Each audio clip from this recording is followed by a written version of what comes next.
Chandu champion के नाम से प्रसिद्ध हुए मुरलीकांत पैटकर के बारे में बहुत कम लोग जानते हैं। भारत के इस अनसंग हीरो ने खेल के मैदान में इतिहास रचकर देश का नाम रोशन किया है। साथ ही इन्होंने इंडियन आर्मी में भी अपनी सेवाएं दी हैं। इनका जन्म आज़ादी से पहले के भारत में 1 नवंबर 1944 के दिन महाराष्ट्र राज्य के संगाली जिले के पेठ इस्लामपुर में हुआ।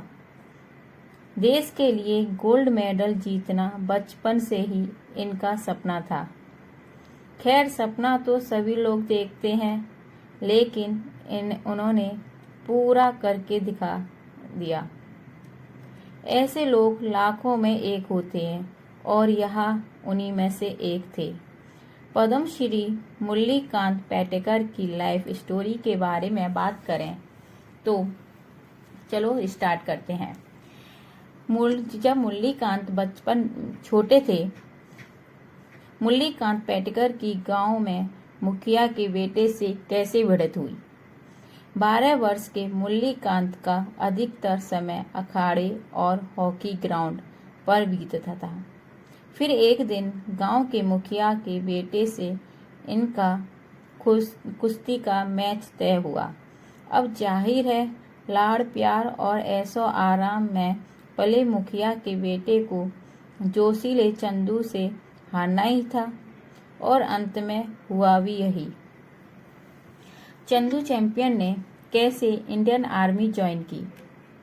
खेल जगत में कुछ कर दिखाने की चाह रखने वाले मुरलीकांत पहले कुश्ती खेला करते थे। उनका पूरा ध्यान अपने खेल पर ही था, लेकिन खेल कूद से पेट कहाँ भरता है।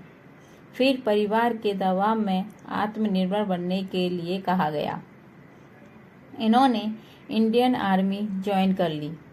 जिम्मेदारी तो संभाल ली थी, लेकिन इन्होंने अपने अंदर के एक खिलाड़ी को मरने नहीं दिया। इसीलिए आगे चलकर चंदू ने इंडियन आर्मी की तरफ से बॉक्सिंग की थी।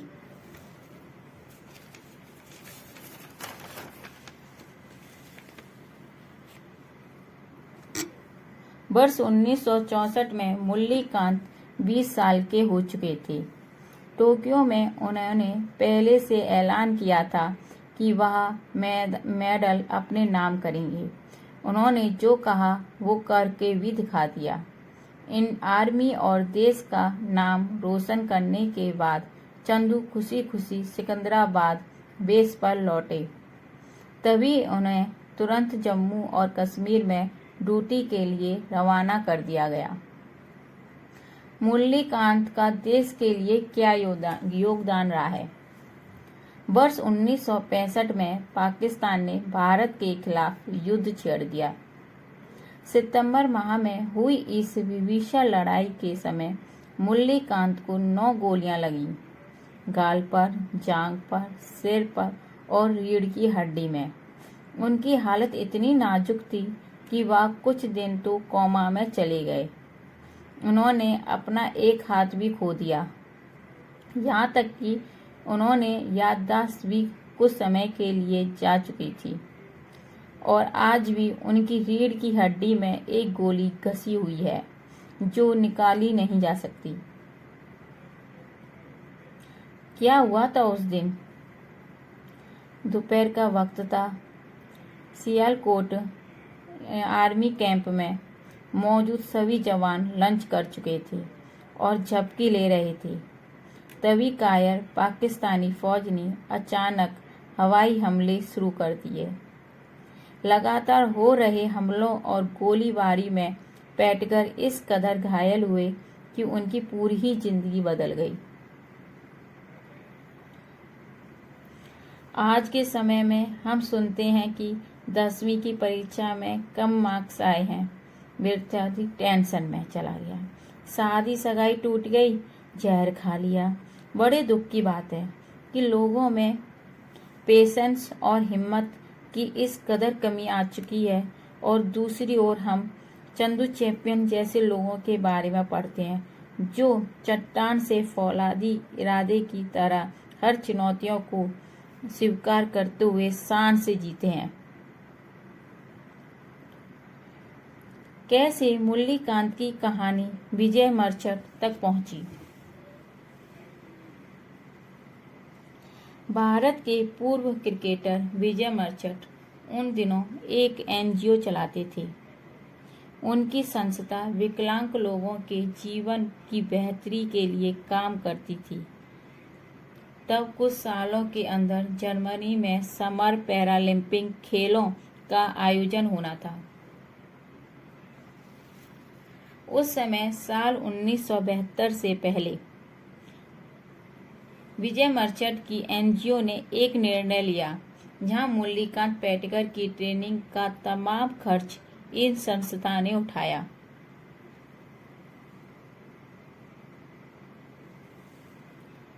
उन्नीस का वो ऐतिहासिक दिन क्या था। जर्मनी में हुए पैरालंपिक में चंदू चैंपियन का जलवा दिखा। अब तक पैरा ओलंपिक में भारत के साथ कोई बड़ी सफलता नहीं लगी थी, लेकिन यह कहानी बदलने वाली थी। चंदू ने 50 मीटर फ्री स्टाइल स्विमिंग में भारत का पहला पैरालंपिक गोल्ड मेडल जीता दिया। उनका रिकॉर्ड 37.33 सेकंड का रहा था। भारतीय सरकार को चंदू चैंपियन की चिट्ठी वर्ष 1982 में गवर्नमेंट ऑफ इंडिया को एक लेटर लिखा गया जिसमें चंदू ने खुद को अर्जुन अवार्ड का हकदार बताया। यह सम्मान इंडियन स्पोर्ट्स कैटेगरी में दूसरे स्थान पर आता है। अफसोस कि इनकी यह कागज खारिज कर दी गई। इस बात से इन्हें बहुत दुख हुआ। इन्होंने यह भी कहा था कि विकलांग होने की वजह से उन्हें अर्जुन अवार्ड नहीं दिया गया। नाराज चंदू ने अपने सारे मेडल और अवार्ड एक गठरी में बांधकर घर के एक कोने में रख दिए। फिर उन्होंने यह भी निश्चय किया कि अब सरकार से किसी भी समय सम्मान के लिए रिक्वेस्ट नहीं करेंगे। आर्मी से रिटायर हुए और टाटा से काम कैसे मिला।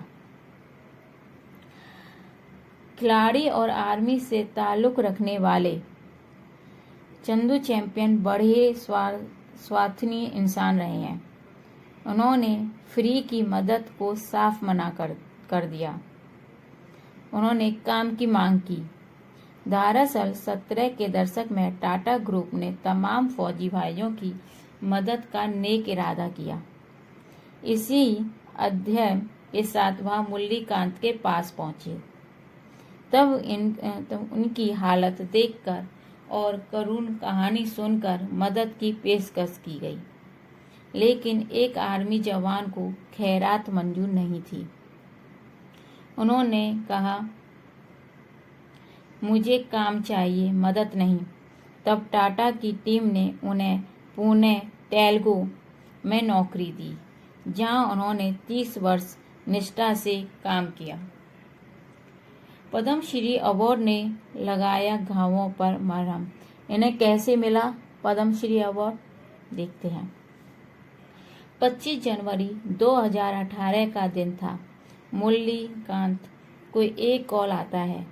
फोन पर सामने मौजूद व्यक्ति कहता है, अभिनंदन, आपको भारत सरकार द्वारा पद्मश्री अवार्ड के लिए सिलेक्ट किया गया है। सालों साल के इंतजार के बाद उन्होंने कोई ऐसी खबर सुनी थी जिसके कारण उन्हें बहुत खुशी हुई। उन्हें यह मालूम नहीं था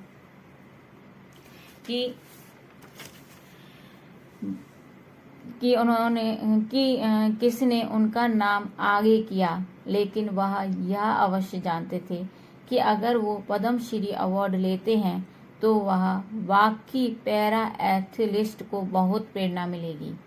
इसीलिए सरकार से हुए पुराने गिले शिकवे भूलकर उन्होंने 2018 में रामनाथ कोविंद भारतीय प्रेसिडेंट के हाथों से यह सम्मान ग्रहण किया।